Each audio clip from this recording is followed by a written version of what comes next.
All right, so today we read Numbers chapters 27 through 29. And in chapter 27 is the first time they talk about how to handle inheritances.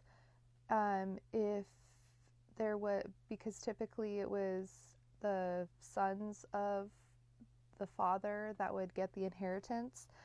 And God gives Moses detailed instructions on, who the chain of command is or who the beneficiaries are for inheritances if there is no son to leave everything to from the father.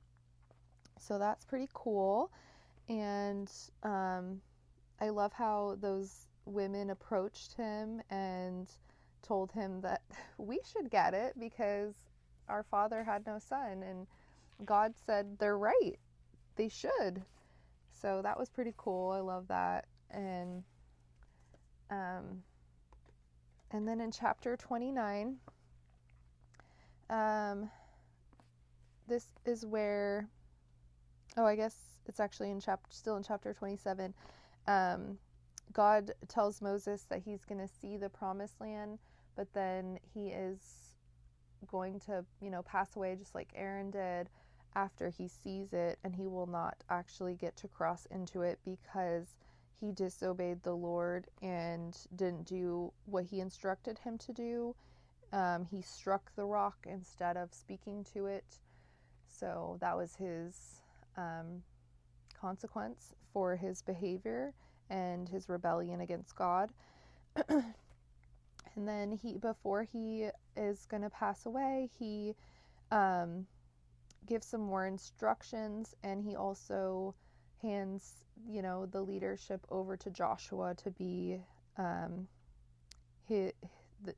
Israel's next leader after he passes away. And then he's giving some more instructions in chapter 29.